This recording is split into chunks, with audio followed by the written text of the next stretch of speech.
अगली सुबह करण जल्दी उठ जाता है और नहाने चला जाता है। दिशा की आंखें तब खुलती हैं जब करण तैयार हो जाता है। दिशा अंगड़ाई लेते हुए, करण जी, आज आप इतनी जल्दी उठ गए, तैयार हो गए, आपके कपड़े किसने प्रेस किए हैं? तो करण कहता है, मैंने किए और मैंने आपके कपड़े भी प्रेस कर दिए हैं। आपने क्यों कर दिए? हेमा से बोल देते या मुझे जगह लेते। अपने तो किए ही, मेरे भी कर दिए। क्यों दिशा, मैं नहीं कर सकता आपका काम? आप भी तो करती हैं ना, और आपकी कलाई में चोट लगी है ना। 1-2 हफ्ते तक आप कोई काम नहीं करेंगी। आप नहा लीजिए और नाश्ता करिए, हेमा बना रही है। जी, आपका हुक्म सर आंखों पर। लेकिन आप मुझे एक बात बताइए, आप आज इतनी जल्दी क्यों रेडी हो गए? ऑफिस के लिए? वॉलेट और मोबाइल हाथ में पकड़ाते हुए कहती है। कुछ नहीं दिशा, ऑफिस में ज़्यादा काम है ना, इसलिए। दिशा बिस्तर से नीचे उतरती है और बाथरूम की तरफ बढ़ती है, पर पैर में मोच होने के कारण गिरने को होती है, पर करण संभाल लेता है। ठीक है तुम, करण कहता है। जी करण जी, थैंक यू, नहीं तो मेरा दूसरा पैर भी टूट जाता। चलो दिशा, मैं बाथरूम तक छोड़ आता हूँ। नहीं, मैं चली जाऊँगी। कैसे चली जाओगी? दर्द हो रहा होगा आपके पैर में। चलिए, मैं ले चलता हूँ। दिशा के मना करने पर भी करण दिशा को गोद में उठाकर बाथरूम में ले जाता है। अब नहा लो, मैं बाहर बैठा हूँ। नहा लो तो वापस बुला लेना, और हो सके तो 2-3 दिन बच्चों को पढ़ाने मत जाइए, ठीक है? ठीक है करण जी, बस मेरे कपड़े और ला दीजिए। अभी लाया, जब तक आप ब्रश कर लीजिए। दिशा करण के पीछे से मुस्कुराते हुए दोनों हाथों से नज़र उतारती है और मन में कहती है, मैं सच में बहुत खुशकिस्मत हूँ कि मुझे करण मिले हैं। दिशा, ये लीजिए कपड़े। थोड़ी ही देर में दिशा नहा लेती है और करण को आवाज़ लगाती है। करण बाथरूम से दिशा को ले आता है। दोनों तैयार होकर हॉल में नाश्ता के लिए जाते हैं और नाश्ता करते हैं। अच्छा माँ, मैं जा रहा हूँ, और दिशा आप अपना ख्याल रखना, दवाई टाइम पर खा लेना। जी, आप भी अपना ख्याल रखना। करण जी, बाय। ऑफिस में करण कल रात से ही भड़का हुआ था। सुबह जल्दी आकर साहिल की हिसाब की फ़ाइल में गड़बड़ी कर देता है। जो फाइल साहिल ने बनाई थी, और जैसे ही साहिल ऑफिस में आता है, करण उसका हिसाब कर देता है, जॉब से निकाल देता है। साहिल करण से रीज़न पूछता है। सर, मेरी गलती क्या है जो आप मुझे जॉब से निकाल रहे हैं? करण फाइल दिखाते हुए, इस गलती की वजह से तुम तो हमारा बहुत बड़ा नुकसान करा दोगे ऐसे। अगर मैंने किसी दिन ज़्यादा काम की वजह से बिना फाइल पढ़े साइन कर दी। साहिल सॉरी कहते हुए, सॉरी सर, पर मैंने देखकर बनाई थी। हो सकता है 1-2 गलती हो गई हो, पर आगे से मैं फ़ाइल 3-4 बार फाइल चेक करके आपके टेबल पर रखूँगा। करण को तो उसको जॉब से निकालना था, इसलिए उसकी कोई बात नहीं मानता है और साहिल का हिसाब कर देता है। साहिल अपना हिसाब लेकर अपने घर चला जाता है, तो साहिल के माता पिता उससे जल्दी आने का कारण पूछते हैं। तो साहिल सारी बात बताता है कि उसके बॉस ने जॉब से निकाल दिया है, और क्यों निकाल दिया है। साहिल के माता पिता कहते हैं, अब क्या होगा, ये घर कैसे चलेगा? साहिल, तुम्हारी सैलरी से तो घर चलता है, तो इस बात पर गीता ताना मारती है। ऐसा ही होता है जब घर की गृह लक्ष्मी की घर में इज्जत नहीं होती है। ये कहकर किचन में चली जाती है, और साहिल ऐसा सुनकर अपना गुस्सा पीकर रह जाता है। अपने माँ बाप से साहिल कहता है, मैं दूसरी कंपनी में जॉब के लिए अप्लाई करूँगा, हज़ारों कंपनियाँ हैं। यह कहकर अपने रूम में चला जाता है। गीता साहिल को जॉब से निकालने की बात दिशा को फ़ोन पर बताती है, तो शाम को दिशा करण से पूछती है, करण जी, गीता का पति साहिल आपकी कंपनी में काम करता है। जब से ये बात आपको पता चली गीता से, तो आपने उसे जॉब से निकाल दिया। क्यों? इस वजह से कि उसने मुझे धक्का दिया था, इसलिए? हाँ दिशा, इसलिए ही निकाला है। ऐसे आदमी से मुझे अपनी कंपनी की शोभा नहीं बढ़ानी है। गुस्सा तो इतना आ रहा था कि उसे बहुत मारूं। पर करण जी, अब साहिल घर का खर्चा कैसे चलाएगा? और एक बात बताइए, अगर साहिल आपके ऑफिस में काम नहीं करता होता, कहीं और करता होता, तब कैसे आप अपना गुस्सा निकालते? दिशा, तो मैं उसकी कंपनी से कहकर उसको जॉब से निकलवाता। मार्केट में मेरा बहुत नाम है और साहिल कैसे घर चलाएगा, ये उसकी प्रॉब्लम है। उसने गलती की है, मैंने निकाल दिया। मर्द है वो, उसको इस बात का बहुत अभिमान है ना, तो कमाएगा और घर चलाएगा। और दिशा प्लीज़, अब बहस नहीं, मुझे भूख लगी है, चलो खाना खाते हैं। दिशा और करण हॉल में खाना खाने चले जाते हैं। अगले दिन साहिल दूसरी कंपनी में इंटरव्यू के लिए जाता है, पर वहाँ उससे पिछली कंपनी छोड़ने का रीज़न पूछते हैं। अब रीज़न क्या बताए, उसकी गलती की वजह से जॉब से निकाला गया था, इसलिए कंपनी वाले उसे नौकरी देने के लिए तैयार नहीं होते। जहाँ जाता वहाँ हर कंपनी में उससे रीज़न पूछा जाता है, और साहिल कभी ये कह भी देता कि मैंने अपनी मर्ज़ी से वो कंपनी छोड़ी है, तो कंपनी का मालिक करण से फ़ोन करके पता कर लेता रीज़न, और साहिल को जॉब देने से मना कर देता। ऐसे करते करते पूरा एक हफ्ता बीत जाता है। संडे वाले दिन साहिल एक हफ्ते बाद सुबह जॉगिंग के लिए जाता है, पर वो जॉगिंग के लिए क्या, वो तो उस लड़की से मिलने जाता था। साहिल जॉगिंग के लिए पार्क के अंदर जाता है और वहाँ क्या देखता है कि जिस लड़की से वह प्यार करता है वो किसी और लड़के के साथ उसकी बाहों में बाहें डालकर बैठी है। साहिल ये सब दूर से देखता है कि तभी साहिल के पीछे से आवाज़ आती है, और वो आवाज़ करण की होती है। करण भी पार्क में जॉगिंग करने आता है। करण साहिल से कहते हुए, लड़की सुंदर है ना, पर कितनी भी सुंदर क्यों ना हो, गीता से ज़्यादा सुंदर नहीं। साहिल पलट कर देखते हुए, करण सर आप यहाँ, और आप मेरी बीवी को कैसे जानते हैं? गीता मेरी पत्नी दिशा की दोस्त है। मैंने तुम्हारी पत्नी की फ़ोटो अपनी वाइफ की मोबाइल में देखी है, सच में बहुत सुंदर है। अरे साहिल, मुझे ऐसे मत देखो, मैं कोई लाइन नहीं मार रहा हूँ तुम्हारी पत्नी पर, मैं तुम्हें बता रहा हूँ। और तुम इस लड़की के लिए गीता के साथ धोखा कर रहे हो, जो कभी किसी एक की बाहों में नहीं टिकती। कल तक तुम्हारी बाहों में थी और अब उस लड़के के साथ है। एक हफ्ता हो गया तुम्हें जॉब से निकाले।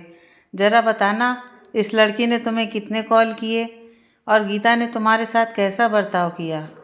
साहिल कहता है, जब से जॉब गई है तब से इस लड़की मीना ने ही नहीं, किसी भी दोस्त ने मुझसे बात नहीं की सिवाय गीता के। हाँ, पहले दिन ताना मारा था, पर बाद में उसने उस ताने की माफ़ी मांग ली थी। और जब रोज़ मैं इंटरव्यू के लिए जाता हूँ तो वह मुझे हौसला देती है। करण कहता है, और जब तुम्हारे पास अच्छी जॉब थी तो ये लड़की तुम्हें घड़ी घड़ी फ़ोन करती थी। मेरे सामने भी कितनी बार फ़ोन आते थे, मुझे लगता था कि तुम्हारी वाइफ का फ़ोन है। अगर मुझे इस बारे में पहले पता होता तो मैं तुम्हारी आंखें पहले ही खोल चुका होता। क्या मतलब सर? साहिल बोला, मतलब ये, मुझे तुम्हारे अफेयर का पता मेरी पत्नी दिशा से और गीता से पता चला है। तुमने इस लड़की की वजह से गीता पर हाथ उठाया, जो हाथ तुम्हारी सेवा करते हैं, तुम्हारे घर को संवारते हैं, तुम्हारे माता पिता की सेवा करते हैं। गीता ने ऐसी कोई कमी नहीं छोड़ी रिश्ता निभाने में, और तुमने क्या किया उसके साथ, अपने जीवन साथी के साथ ऐसा सलूक? साहिल, एक बात गांठ बांध लो, जवानी में तुम्हें सहारा देने वाले बहुत मिल जाएंगे जब तुम्हें सहारे की ज़रूरत नहीं होगी, पर बुढ़ापे में कोई नहीं साथ देता सिवाय अपनी पत्नी के। इसलिए अपनी पत्नी की इज्जत करो, उसकी कदर करो। वो तुमसे कुछ नहीं चाहती, बस तुम्हारा साथ और प्यार चाहती है। बेस्याओं जैसी औरतों में कुछ नहीं रखा है। अब साहिल को समझ आ गया कि वो कितना गलत है। साहिल करण से कहता है, थैंक यू सर, मुझे जॉब से निकालने के लिए। शायद यही तरीका बेहतर था मुझे मेरी गलतियों का एहसास कराने के लिए। समझ में नहीं आ रहा कि मैं गीता से माफ़ी कैसे मांगूं। पता नहीं माफ़ करेगी या नहीं। और सर, मुझे दिशा मैडम से भी माफ़ी मांगनी है। उन्हें मैंने गुस्से में जो धक्का मारा था, उनके चोट तो बहुत आई होगी। हाँ, आई तो है, अब ठीक हो गई है। तुम्हें पता है, उस वक्त मुझे बहुत गुस्सा आया था, बल्कि हूँ भी नाराज़ तुमसे। बस मैं गीता की वजह से तुम्हें माफ़ कर रहा हूँ कि तुम गीता के पति हो, और अगर गीता खुश होगी तो दिशा भी खुश होगी। दिशा के चेहरे पर खुशी देखने के लिए मैं कुछ भी कर सकता हूँ, और इसलिए कल से जॉब पर वापस आ जाओ, और अभी फ़िलहाल में घर जाओ, गीता से माफ़ी मांग लो, मुस्कुराते हुए साहिल कहता है। यस सर, अभी जाता हूँ एंड थैंक यू सर। साहिल घर जाकर गीता से अपने हर बुरे बर्ताव के लिए माफ़ी मांगता है और गीता चाहती ही क्या थी, बस इतना ही। साहिल जैसा कॉलेज में था वैसा ही दोबारा बन जाए, और बन भी गया। आज तो मेरा सबसे अच्छा दिन है। साहिल, मैंने तुम्हें माफ़ कर दिया। खुश होकर साहिल के गले लग जाती है। गीता, करण सर ने मुझे वापस काम पर बुलाया है। अरे वाह, ये तो बहुत अच्छा हुआ। अब तुम्हें जॉब के लिए भटकना नहीं पड़ेगा। साहिल, तुम नहा लो, मैं इस खुशी में कुछ मीठा बना लेती हूँ। Sahil, okay Gita, love you too darling, I love you. Gita kitchen में जाकर फ़ोन करके दिशा को साहिल के सुधरने की बात बताती है, जिसे सुनकर दिशा खुश हो जाती है। गीता फ़ोन पर, सच में दिशा, आज मैं बहुत खुश हूँ और ये खुशी मुझे सिर्फ करण जी की वजह से मिली है। करण जी ने साहिल को नौकरी से इसलिए निकाला था ताकि साहिल की आंखें खोल सकें, और मैं कुछ और समझ बैठी। मुझे लगा कि साहिल ने तुम्हें धक्का मारा है, इसलिए करण जी ने साहिल को जॉब से निकाला है। अच्छा, अगर करण जी घर पर हैं तो मेरी बात करा दो, मुझे उन्हें थैंक यू कहना है। गीता, करण जी तो ऑफिस चले गए, वैसे इसकी ज़रूरत नहीं है, पर तेरी तरफ से थैंक यू कह दूँगी। अच्छा, फ़ोन रख, और अब साहिल को अपने पल्ले से बांध कर रखियो। हंसते हुए फ़ोन रख देती है। दिशा फ़ोन काट के खुशी से करण की तस्वीर उठाकर किस करती है और सीने से लगाकर अपने आप में ही खुशी से अकेले में अपने रूम में घूमने लगती है। इत्तेफाक से करण उसी वक्त अपने रूम में आता है और दिशा को ऐसे झूमते देख खुश हो जाता है। इतना खुश देखकर करण वहीं दरवाजे पर रुककर देखने लग जाता है और दिशा ऐसी दीवानी की तरह घूमती है, उसे पता ही नहीं चलता कि करण उसे देख रहा है। दिशा घूमते घूमते जब करण से टकराती है तब शर्म से आंखें नीचे कर लेती है। बाल घूमने की वजह से आंखों पर आ जाते हैं। करण मुस्कुराकर दिशा के बालों को कान के पीछे करता है और तस्वीर हाथ से ले लेता है। तस्वीर को सीधा करके देखता है तो और खुश हो जाता है। दिशा शर्म के मारे गर्दन ही नहीं उठाती है और थोड़ी हिम्मत करके पूछती है, करण जी, आप इतनी जल्दी आ गए? पानी ले आती हूँ मैं आपके लिए। करण हाथ पकड़कर रोकते हुए, रहने दीजिए, पानी यहीं रखा है। आप ये बताइए, ये जो आपने मेरी तस्वीर पर पेंटिंग बनाई है, क्या यही पेंटिंग मेरे गालों पर बना सकती हैं? आज आप बहुत खुश हैं और कहते हैं कि खुशी में इंसान जो काम करता है वो काम और अच्छे से होता है। दिशा को अपनी ओर खींच लेता है, अपने फेस के एकदम सामने। दिशा की धड़कनें बढ़ने लगती हैं, सांस गले में अटक जाती है। करण दिशा की ऐसी हालत देखकर कहता है, लगता है शुरुआत मुझे ही करनी होगी। मैं ही अपनी बीवी के चेहरे पर पेंटिंग बना देता हूँ। करण किस करने के लिए दिशा के गालों के पास अपने होठ लाता ही है कि बाहर से माँ आवाज़ लगाती है। दोनों रोमांटिक माहौल से बाहर आते हैं। करण कहता है, माँ भी ना, यही समय मिला था बुलाने का। दिशा मुस्कुराते हुए, चलिए बाहर देखते हैं माँ क्यों बुला रही हैं। करण और दिशा दोनों बाहर हॉल में आते हैं। करण और दिशा हॉल में आते हैं। क्या हुआ माँ, किस लिए बुलाया है? करण ने पूछा। कहती है, करण बेटा, वो तुम और दिशा तैयार हो जाओ। क्यों माँ, कहीं जा रहे हैं हम लोग? दिशा पूछती है। हाँ दिशा, हम लोग सगाई में जा रहे हैं। करण के पिता के दोस्त अनुराग बजाज की बेटी अधीरा की सगाई में, और अधीरा करण की भी दोस्त है। हम लोगों को बुलाया है और बार बार फ़ोन कर रहे हैं। मैं तो तैयार हूँ, तुम दोनों भी हो जाओ। करण और दिशा का मन बिल्कुल जाने का नहीं कर रहा है, पर माँ के कहने पर हाँ कहना पड़ता है, क्योंकि अधीरा के पिता करण के पिता के बहुत अच्छे दोस्त हैं और अधीरा भी करण की दोस्त है। करण और दिशा अपने रूम में तैयार होने चले जाते हैं। करण मन ही मन में कहते हुए, ये अनुराग अंकल को आज ही की सगाई रखनी थी, कितना रोमांटिक माहौल हो गया था, मगर सब बेकार कर दिया अधीरा की सगाई ने। अब तो वहाँ जाना ही पड़ेगा। दिशा के मन में भी कुछ ऐसे ही विचार आते हैं।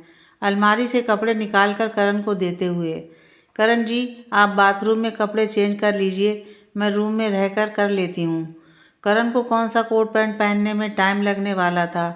तुरंत बाथरूम में जाता है और कपड़े पहनकर बाहर आ जाता है, पर दिशा अभी भी साड़ी बांध रही होती है। करण दिशा को कपड़े पहनते देख पलट जाता है। दिशा अपने आप को साड़ी से ढक लेती है। सॉरी, दिशा आपको कपड़े बाथरूम में पहनने चाहिए थे, तो आपने मुझे बाथरूम में भेज दिया। कोई बात नहीं करण जी, मैं बाथरूम में इसलिए नहीं गई क्योंकि मुझे साड़ी पहननी थी और बाथरूम में मुझसे साड़ी पहनी नहीं जाती। अच्छा, अब देख सकते हो, पलट जाओ। करण पलटते हुए दिशा से कहता है। वैसे अच्छा ही है अधीरा सगाई कर रही है। क्यों करण जी, आप ऐसे क्यों कह रहे हैं? अधीरा की सगाई ना होने से आपको क्या परेशानी है? बताता हूँ, कहीं आपको बाद में कोई गलत फहमी ना हो। वो क्या है ना, अधीरा मुझे पसंद करती है कॉलेज के दिनों से ही, पर मैंने उससे कभी प्यार नहीं किया। मैंने सिर्फ उसे अपनी दोस्त माना है, पर वो मानती ही नहीं। एक बार नहीं, 4-5 बार मुझे प्रपोज कर चुकी है, पर दिल में प्यार नहीं है मेरे, तो कैसे हाँ कह दूँ। और थैंक गॉड फाइनली अब वो सगाई कर रही है, शादी कर रही है। दिशा बात सुनकर कहती है, और करण जी, आपने कभी प्यार नहीं किया? कॉलेज में आपकी तो कोई गर्लफ्रेंड रही होगी। दिशा, अगर होती तो मैं आपसे शादी करता, अपनी गर्लफ्रेंड से ही शादी नहीं कर लेता। हाँ, कॉलेज में गर्लफ्रेंड नहीं थी, पर शादी से पहले प्यार करता था एक लड़की से। दिशा का चेहरा ये बात सुनकर उतर जाता है। उतरे चेहरे के साथ आईने में संवारते हुए कहती है, कौन थी वो लड़की? तो करण आईने की तरफ इशारा करता है। ये आने वाली लड़की से दिशा का उतरा चेहरा फूल की पंखुड़ियों की तरह खिल जाता है। हाँ दिशा, मुझे आप उसी दिन पसंद आ गई थी जिस दिन आपको गलत फहमी हो गई थी कि मैं आपका पीछा कर रहा हूँ और मैंने आपकी पायल लौटाई थी। मैं उसी दिन से मन ही मन चाहने लगा था और देखो हालातों ने हमें मिला दिया। अगर हालातों ने हमें नहीं मिलाया होता तो मैं आपको प्रपोज कर देता, फिर चाहे आपका कोई भी डिसीजन हो। आई लव यू दिशा। शर्माते हुए, करण जी, उस वक्त तो मेरे दिल में आपके लिए ऐसी कोई फीलिंग नहीं थी, पर जब से आपके साथ रहने लगी हूँ, आपके बारे में जाना, आपकी अच्छाइयों से प्यार हो गया है और ये दिल आपसे कब प्यार कर बैठा पता ही नहीं चला। आई लव यू करण जी। दिशा को गले लगाते हुए, आई लव यू टू मेरी जान। पर एक बात बताओ, मेरी तो गर्लफ्रेंड के बारे में पूछ लिया, अपना भी बताओ, कॉलेज में आपका कोई बॉयफ्रेंड था? नहीं करण जी, मेरा कोई बॉयफ्रेंड नहीं था, पर हाँ एक समीर नाम का लड़का था, बिल्कुल अधीरा की तरह, जिद्दी और अमीर घर से था। पैसों का बहुत घमंड था और हमेशा मेरे पीछे पड़ा रहता था। उसने कई बार प्रपोज भी किया है, मैं हमेशा उसे ना कह देती क्योंकि मुझे वो बिल्कुल भी पसंद नहीं था।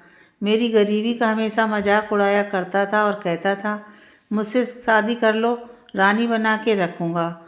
और मुझे चापलूसी करके छप्पन भोग खाने की आदत नहीं है। मैं हमेशा उसे यही जवाब देती थी। तभी बाहर से आवाज़ आती है माँ की, करण, दिशा, जल्दी आओ दोनों। करण और दिशा तैयार होकर हॉल में आते हैं। हेमा को माँ अपने घर जाने को कह देती है। घर को लॉक करके वॉचमैन को घर की निगरानी करने को कहती है।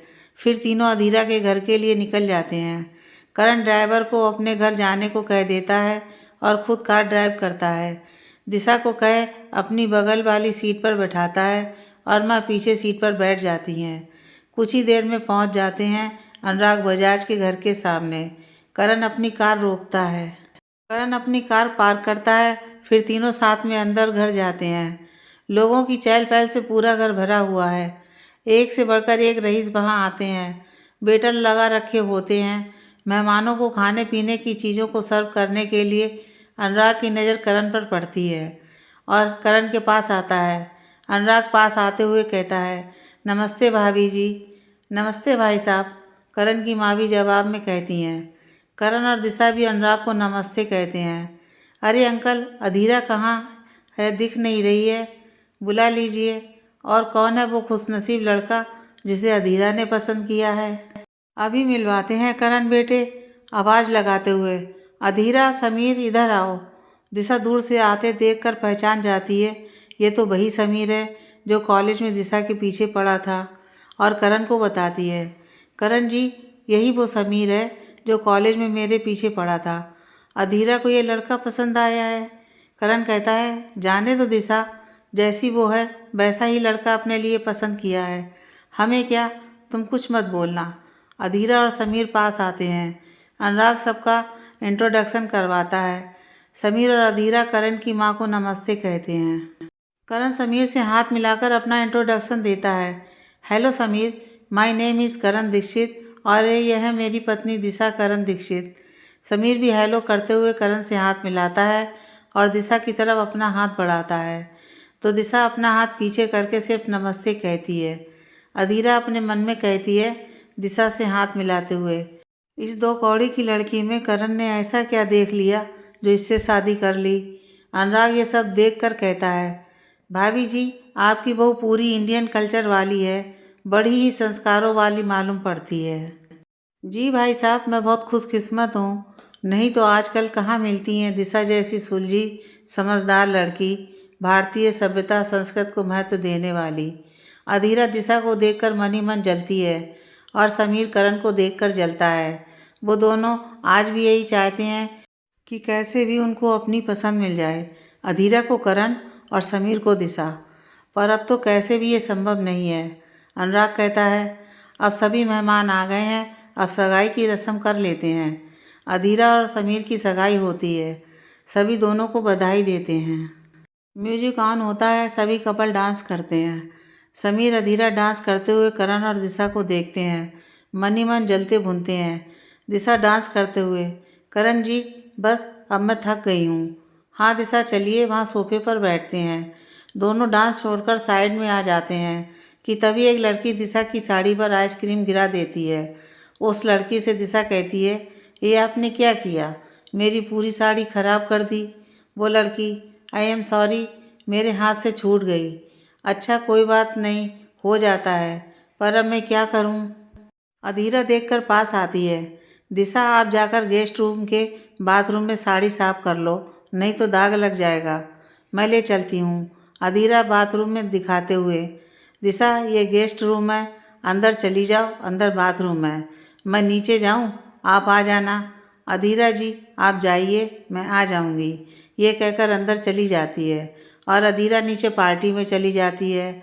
दिशा जैसे ही बाथरूम का दरवाज़ा खोलती है तो देखती है कि समीर बाथरूम में पहले से ही मौजूद होता है और उसे देख दिशा घबरा जाती है और वापस जाने को होती है, पर समीर उसका हाथ पकड़ लेता है। दिशा कहती है, समीर मेरा हाथ छोड़ो, नहीं तो मैं शोर मचा दूंगी। समीर कहता है, हाँ तो मचाओ, मैं तो यही चाहता हूँ कि लोगों को पता चले कि तुम मेरे साथ यहाँ हो, अकेले में, तुम्हारी बदनामी हो, करण की नज़र में तुम गिर जाओ। ये बात सुनकर दिशा चिल्लाती नहीं है, बस समीर से अपना हाथ छुड़ाने का प्रयास करती है और रिक्वेस्ट करती है, पर समीर नहीं छोड़ता। नीचे पार्टी में करण दिशा का इंतज़ार करता है। जब दिशा नहीं आती तो अधीरा से करण बाथरूम का रास्ता पूछता है। अधीरा करण को बाथरूम की ओर ले जाती है। अधीरा मन ही मन खुश होती है कि जो उसने समीर के साथ प्लान बनाया था वो सही काम कर रहा था। समीर और अधीरा बस दिखावे के लिए सगाई कर रहे होते हैं। उनका मकसद तो यही था कि दिशा करण की नज़र में गिर जाए और करण उसे तलाक दे दे ताकि समीर दिशा से शादी कर सके और वो करण को दिशा से अलग कर सके। करण और अधीरा गेस्ट रूम की तरफ बढ़ रहे होते हैं कि तभी समीर जानबूझकर गेस्ट रूम में रखा जग जोर से गिराता है, जिसकी आवाज़ से पार्टी में सन्नाटा हो जाता है। सब उस आवाज़ की तरफ बढ़ते हैं। सब गेस्ट रूम के बाहर आकर खड़े हो जाते हैं।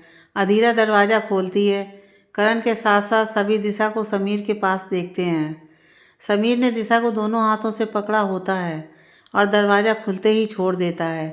करण ने दृश्य देखकर गुस्से से लाल पीला हो जाता है और करण को गुस्से में देखकर अधीरा और समीर उसके गुस्से को और बढ़ाते हैं। अपने प्लान के मुताबिक कहानी गढ़ने लगते हैं। अधीरा कहती है चिल्लाकर, समीर क्या कर रहे हो? समीर कहता है, मैं नहीं कर रहा, ये कर रही है, मैं तो यहाँ से गुजर रहा था, मुझे आते देखा तो उन्होंने मुझे पकड़कर रूम में खींच लिया और मुझसे गंदी गंदी बातें करने लगी। कहते हुए भी शर्म आ रही है। वो तो मैंने जग जोर से पटक दिया ताकि आप सब लोग मुझे इस औरत से बचा लें। मैं चाहता तो हाथ उठा सकता था, पर मैं औरतों पर हाथ नहीं उठाता। दिशा रोते हुए कहती है, नहीं करण जी, ये झूठ कह रहा है, मैंने इसे नहीं, इसने मुझे पकड़ लिया था और छोड़ नहीं रहा था। करण जी ये मुझे बदनाम करना चाहता है, मुझ पर विश्वास कीजिए। माँ जी आप तो मुझ पर विश्वास कीजिए, रोते रोते कहती है। समीर झूठ बोल रहा है। सारे पार्टी के लोग तमाशा देखते हैं और दिशा को ही गलत समझते हैं। यही तो सदियों से होता आया है, इतिहास गवाह है। औरतों की कोई नहीं सुनता, माता सीता की भी नहीं सुनी थी। फिर दिशा तो इंसान है। पार्टी में से एक आदमी कहता है, दिशा, उर्मिला जी कैसे तुझ पर भरोसा कर लें? एक बात बताओ, अगर समीर ने तुम्हें पकड़ा था तो तुम शोर भी तो मचा सकती थी, पर तुमने तो शोर नहीं मचाया। यानी कि तुम ही समीर को फंसा रही थी और अब सती सावित्री बनने का नाटक कर रही हो। करण चुपचाप सबकी बात सुनता है, गुस्से से हाथ का मुक्का बना लेता है और समीर के भरकर मारता है पास जाकर। अधीरा कहती है, करण, तुम इस दिशा की खूबसूरती में इतने पागल हो गए हो कि तुम्हें सही गलत का फ़र्क करना भूल गए। अगर समीर ने दिशा को पकड़ा होता ना तो दिशा शोर मचाती। करण, यानी कि समीर सही कह रहा है। अपनी बेसन बीवी को छोड़कर तुमने मेरे शरीफ समीर पर हाथ उठाया। करण कहता है, शरीफ और ये? मेरी बीवी की बात का किसी ने यकीन नहीं किया और इस समीर की बात का सब यकीन कर रहे हैं। मेरी बीवी एकदम सही कह रही है, मुझे विश्वास है उस पर। वो समीर की तरह गिरी हुई नहीं है। अच्छा हुआ दिशा ने मुझे समीर के बारे में पहले ही बता दिया था। अरे, ये तो दिशा के पीछे हाथ धोकर कॉलेज से पढ़ा था, सारा कॉलेज जानता है। पर दिशा ने कभी इसे भाव नहीं दिया और मुझसे शादी कर ली तो दिशा को बदनाम करना चाहता है। दिशा मेरे साथ है, इसे ये बात बर्दाश्त नहीं हो रही है। पार्टी के गेस्ट में से एक औरत कहती है, अच्छा तो ये बताओ, इसने शोर क्यों नहीं मचाया, बल्कि समीर ने जग गिराकर सबको बुलाया? करण कहता है, यही तो सीधी सी बात आप लोग समझना नहीं चाहते। यही तो इसका गंदा खेल है। बताता हूँ। दिशा ने शोर इसलिए नहीं मचाया क्योंकि शोर मचाने पर भी दिशा की ही बदनामी होती, ना मचाए तो भी। इसलिए चुप रही और अपने आप को छुड़ाती रही समीर से। समीर चाहता होगा कि दिशा शोर मचाए और लोग देखें, पर दिशा ने शोर नहीं मचाया तो इसने लोगों का ध्यान यहाँ आकर्षित किया जग गिरा के और उसे बदनाम करने लगा। दिशा से बदला लेना चाहता है, खुद को ठुकराने का। करण दिशा का हाथ सबको दिखाता है। ये देखिए इसका सबूत, दिशा की कलाई की टूटी चूड़ियाँ, उससे बहता खून। दिशा का खून समीर की हथेली पर है। यानी कि समीर ने दिशा को पकड़ा था, ना कि दिशा ने। और यही सच्चाई है। दिशा ने तुम्हारे बारे में बता दिया था, तभी तो मेरी नज़र तुम पर थी। जब हम डांस कर रहे थे तब भी तुम दिशा को बार बार देख रहे थे और मेरे पास दिशा को निर्दोष साबित करने का सबूत भी है। वो लड़की जिसने दिशा की साड़ी पर जानबूझकर आइसक्रीम गिराई थी, वो लड़की अपनी नज़र बचाती है, पर करण उसका हाथ पकड़कर सामने ले आता है। छुपने की ज़रूरत नहीं मैडम, सबको बताओ सच क्या है। क्यों जानकर मेरी बीवी की साड़ी खराब की थी? मैंने आपको समीर से बात करते हुए सुना था। सबको बताओ सच्चाई क्या है, नहीं तो आपसे पुलिस पूछेगी। पुलिस का नाम सुनकर लड़की डर जाती है और सब बता देती है। हाँ, समीर ने मुझे ऐसा करने को कहा था कि मैं दिशा की साड़ी खराब करूं और उसे साफ करने फिर ये बाथरूम में जाए और इन्हें बदनाम कर सकें। और ये प्लान समीर और अधीरा का था। अधीरा भी दिशा को बदनाम करना चाहती थी क्योंकि वो करण से दिशा को दूर करना चाहती है। मैं अधीरा की दोस्त हूँ, मुझे माफ़ कर दीजिए। प्लीज़ जेल मत भिजवाना। दिशा, आप भी माफ़ कर दो। मिल गया आप लोगों को सबूत। और अधीरा, तुम भी इसमें शामिल थी। और क्यों, ये तो मुझे पता है। देखो अधीरा, मैं तुमसे प्यार नहीं करता और अगर दिशा चरित्रहीन लड़की होती भी ना तो भी मैं तुमसे शादी नहीं करता। खैर, हमारे बीच में जो दोस्ती थी तुमने उसकी भी बलि दे दी। ये कहते हुए करण समीर को मारने लग जाता है। फिर माँ करण को रोकती हैं, करण बेटे छोड़ दे इस नीच को, चल घर चलते हैं। करण धमकी देते हुए, आज तो छोड़ रहा हूँ तुम दोनों को, मगर आज के बाद हमारे पति पत्नी के बीच दरार लाने की कोशिश की तो अच्छा नहीं होगा। और तू समीर सुधर जा, दिशा के आसपास भी भटक मत जाइयो। दिशा अब भी रोए जा रही है। माँ दिशा को चुप कराती हैं। करण दिशा को अपने गले लगाकर चुप कराता है। माँ दिशा के माथे पर किस करते हुए आंसू पोंछती हैं। जो लोग दिशा के बारे में गलत कहते हैं वो माफ़ी मांगते हैं। दिशा से अनुराग भी अपनी बेटी के किए की माफ़ी मांगता है। अनुराग, दिशा, अपनी बेटी की तरफ से मैं तुमसे माफ़ी मांगता हूँ, माफ़ कर दो, हाथ जोड़ते हुए। नहीं अंकल, आपकी कोई गलती नहीं है, तो आप क्यों माफ़ी मांग रहे हैं? दिशा अनुराग से कहती है। करण की माँ, चलो बेटा यहाँ से।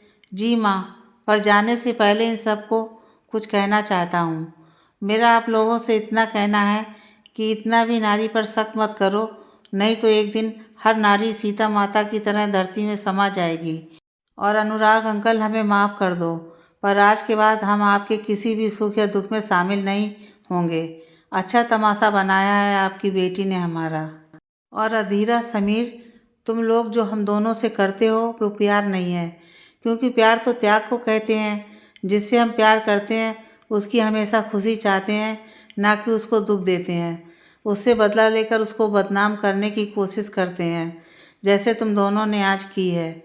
सारे वहाँ करण की बात पर तालियां बजाते हैं। करण दिशा और माँ को लेकर अनुराग के घर से बाहर आ जाता है। पार्किंग से कार निकाल लाता है। करण, दिशा और माँ तीनों बजाज हाउस से बाहर आते हैं और कार में बैठकर अपने घर के लिए निकल जाते हैं।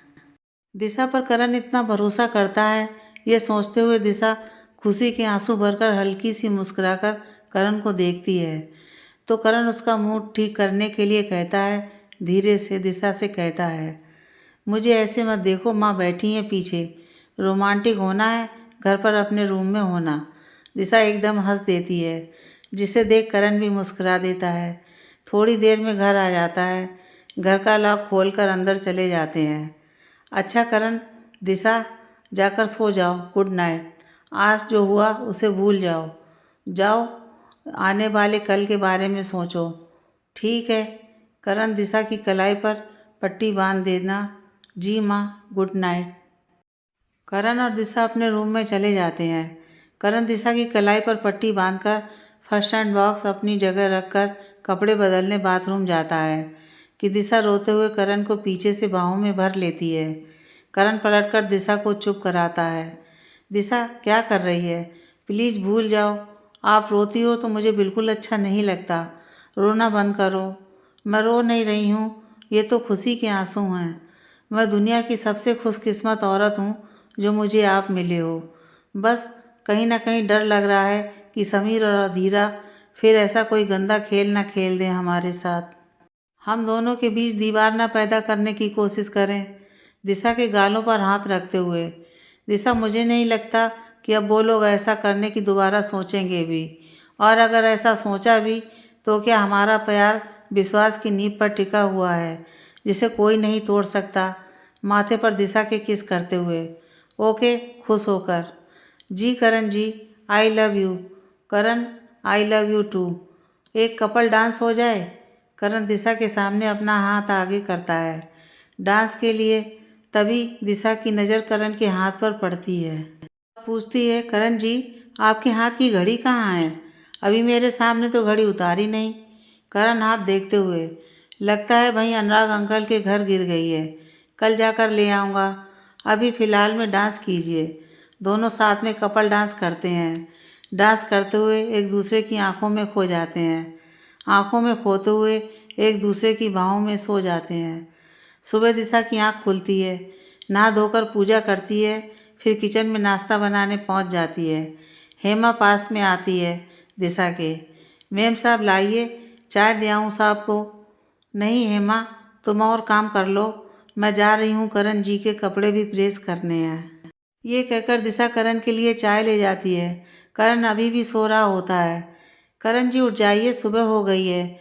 इतना कहते ही करण दिशा का हाथ पकड़कर अपनी ओर खींच लेता है, दिशा छुड़ाते हुए। करण जी, क्या कर रहे हैं? रात का नशा उतरा नहीं है क्या? मुस्कुराते हुए। दिशा, नशा तो शराब का उतरता है, प्यार का नहीं। प्यार का नशा तो और बढ़ता जाता है।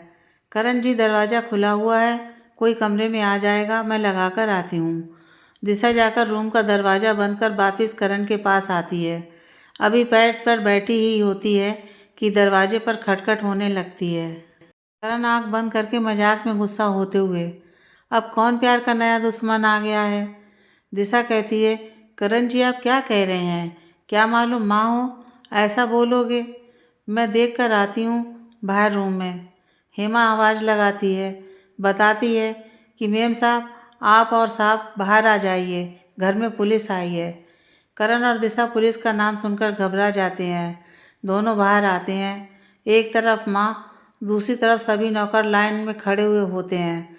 करण को आता देख माँ कहती हैं, ये लीजिए आ गया मेरा बेटा करण, अब तो बताइए क्या हुआ है। Police, mister Karan Dikshit, you are under arrest. यह सुनकर सभी के पैरों के नीचे से ज़मीन खिसक जाती है। करण को गिरफ्तार करने की बात सुनकर दिशा और माँ को धक्का लगता है। करण वजह पूछता है, इंस्पेक्टर मेरा जुर्म क्या है जो आप मुझे गिरफ्तार करने आए हैं। इंस्पेक्टर कहते हैं, आपको समीर माथुर के खून में गिरफ्तार किया जाता है। सारी ये खबर सुनकर हक्के बक्के रह जाते हैं। करण पूछता है, क्या समीर मर गया? कैसे? मैंने तो उसे इतना पीटा भी नहीं था जो वो मर जाए। इंस्पेक्टर, हमें समीर के घर वालों से ये सब पता चला कि कल समीर और अधीरा की सगाई फंक्शन में क्या हुआ था।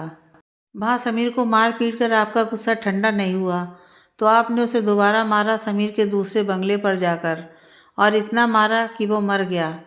हमें समीर की डेड बॉडी मिली है उसके दूसरे बंगले पर, और हमें आपकी ये ब्रांडेड घड़ी लाश के पास के कमरे में मिली है। इस घड़ी की कंपनी से हमें पता चला कि आपकी खरीदी हुई घड़ी है। करण कहता है, इंस्पेक्टर ये घड़ी मेरी कल समीर को पीटते वक्त वहीं गिर गई थी, और जब मैं घर आया तब पता चला कि मेरे हाथ में घड़ी नहीं है। ये लाश के पास कैसे गई मुझे नहीं पता। मैंने समीर का खून नहीं किया है। दिशा, हाँ इंस्पेक्टर साहब, और मेरे पति कल रात घर आने के बाद कहीं नहीं गए हैं, तो ये समीर के घर जाकर उसका खून कैसे कर सकते हैं? ये तो समीर का घर भी नहीं जानते। देखिए आप खूनी का पता लगाइए, मेरे पति ने खून नहीं किया। इंस्पेक्टर, वही कर रहे हैं। पकड़े जाने पर हर मुलजिम कहानी बनाते हैं। झूठ बोल रहे हो तुम लोग। ये घड़ी पार्टी में नहीं, समीर के बंगले में ही करण के हाथ से गिरी है, और पकड़े जा रहे हो तो कहानी बना रहे हो। आई एम सॉरी, हमें आपकी कहानी पर विश्वास नहीं है। चलिए मिस्टर करण हमारे साथ पुलिस स्टेशन। इंस्पेक्टर साहब, ज़रूर कोई मेरे बेटे को फंसा रहा है। मेरा बेटा खून नहीं कर सकता, करण की माँ कहती हैं। इंस्पेक्टर किसी की बात पर यकीन नहीं करता है। घड़ी को सबूत मानकर करण को अपने साथ जीप में बिठाकर ले जाते हैं। दिशा रोते हुए, ये सब मेरी वजह से हो रहा है।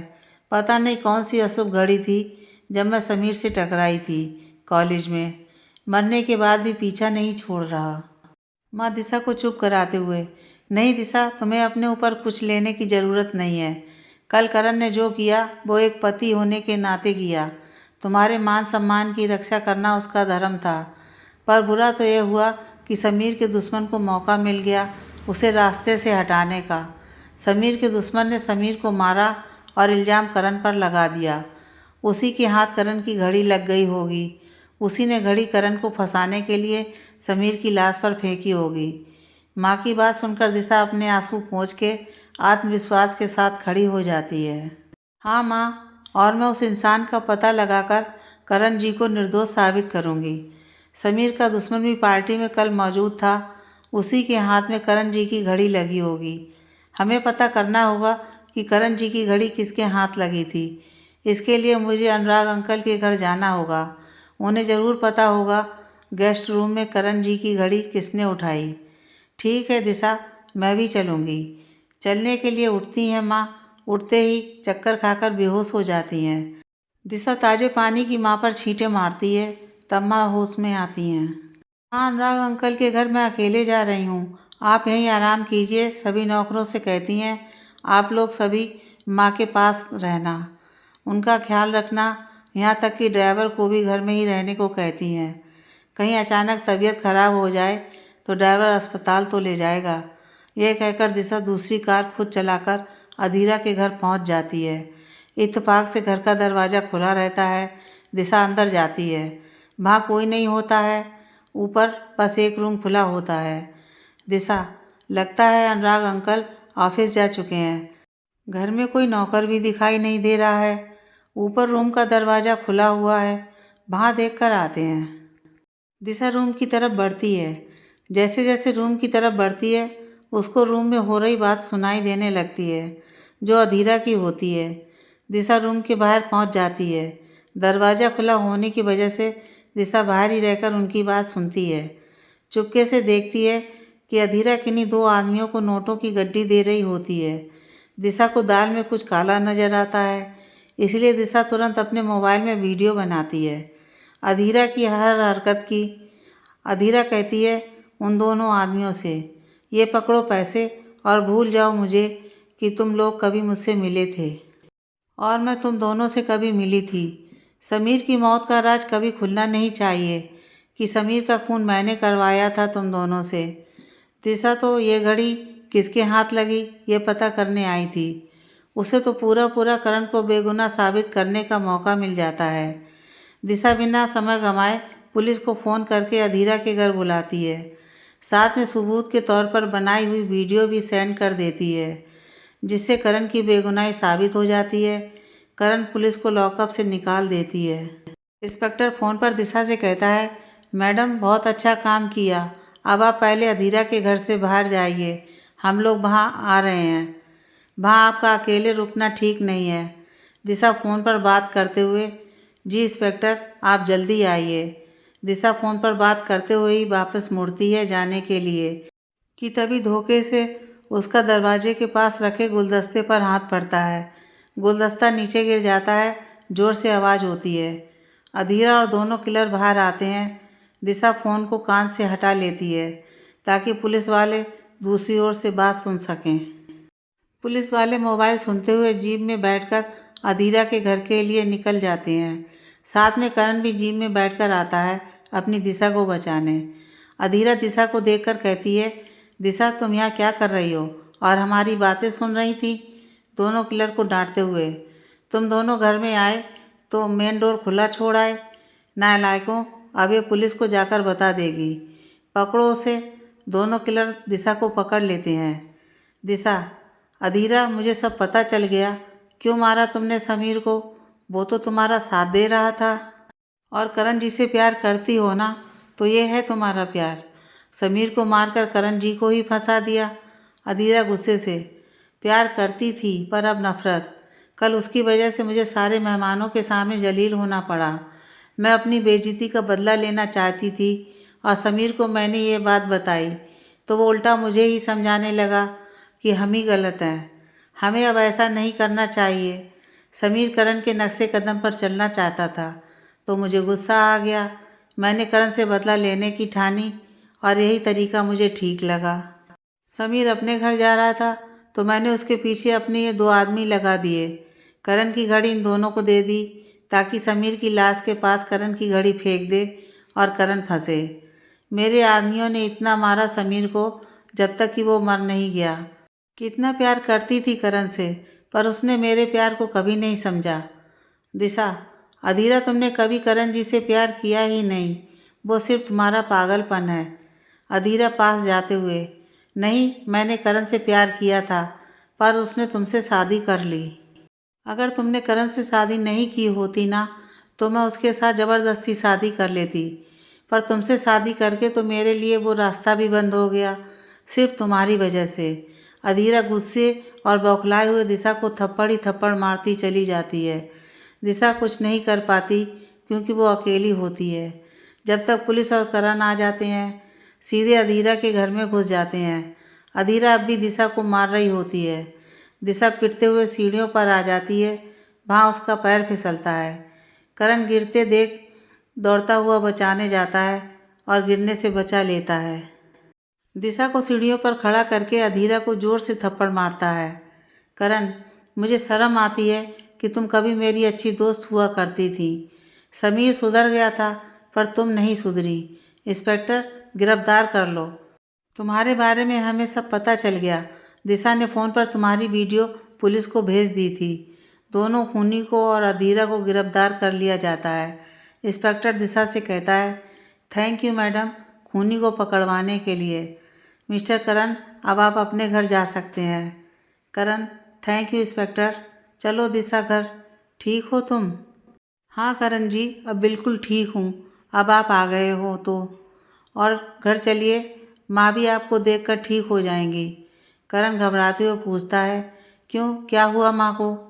दिशा, जब आपको पुलिस ले गई थी तो माँ बेहोश हो गई थी, पर होश आ गया था। मैं सारे नौकरों को माँ जी के पास छोड़कर आई हूँ। करण: हाँ चलो, ज़रूर माँ का बीपी लो हो गया होगा। दिशा और करण दोनों अपने कार में बैठकर घर आ जाते हैं। हेमा दरवाज़ा खोलती है और खोलते ही खुशी से माँ के कमरे में जाकर बताती है कि करण साहब आ गए हैं। इस खबर सुनकर माँ भी रूम से भागी भागी आती है। खुशी के मारे माँ करण के गले लग जाती हैं। माँ खुश होकर कहती हैं, भगवान का लाख लाख शुक्र है कि तू जेल से छूट गया। करण कहता है, माँ ये सब आपकी बहू की बहादुरी की वजह से हुआ है। सारी बात बताता है। दिशा बेटा, मैं तुम्हारा एहसान कभी नहीं चुका पाऊंगी। माँ, ये आप कैसी बात कर रही हैं? ये कहकर तो आपने मुझे पराया ही कर दिया। करण जी मेरे कुछ नहीं, सिर्फ आपके बेटे हैं। माँ दिशा को गले लगाते हुए, दिशा सॉरी। हेमा, आज करण और दिशा की पसंद का खाना बनाओ और तुम दोनों अपने रूम में जाओ, आराम कर लो। खाना बन जाएगा तो बुलवा लूँगी। करण कहता है, माँ आप भी आराम कीजिए, आपकी भी तो तबीयत खराब है। नहीं बेटा, तुम्हें देखकर मेरी तबीयत एकदम ठीक हो गई है। तुम दोनों कमरे में जाओ, फ्रेश हो जाओ। दोनों अपने रूम में चले जाते हैं। दिशा अंदर से दरवाज़ा लगा लेती है। करण रूम में जाते ही अपना मोबाइल उठाता है, पर दिशा हाथ से फ़ोन छीन लेती है। जो लड़की करण के पास आने से भी डरती थी, वो अब हक से अपने पति पर हुक्म चलाती है। दिशा, क्या कर रहे हैं आप? करण, ऑफिस में कॉल करके हाल खबर ले रहा हूँ। दिशा, कोई ज़रूरत नहीं, सब ठीक हो रहा होगा। कल जाना सीधे ऑफिस, अभी बस आराम कीजिए। करण दिशा के हाथ से फ़ोन लेते हुए, दिशा बस एक कॉल करूँगा। दिशा, मतलब आपके लिए फ़ोन इम्पॉर्टेंट है, मैं नहीं। नाराज़ होकर बेड पर बैठ जाती है। करण मुस्कुराते हुए पास आता है। नहीं दिशा, मेरे लिए आप इम्पॉर्टेंट हैं। अच्छा नहीं कर रहा फ़ोन, लो साइड में रख दिया फ़ोन। खुश, ऐसे नाराज़ मत हुआ कीजिए। माना नाराज़गी में भी अच्छी लगती हो, पर खुश होते हुए ज़्यादा अच्छी लगती हो आप। Smile please. दिशा खुश होते हुए करण के गले लग जाती है। करण दोनों हाथों से दिशा को अपनी बाहों में कैद कर लेता है और दिशा से कहता है, मैंने एक बात मानी है जेल जाकर, कि दूर होने से प्यार कभी कम नहीं होता बल्कि और बढ़ता है।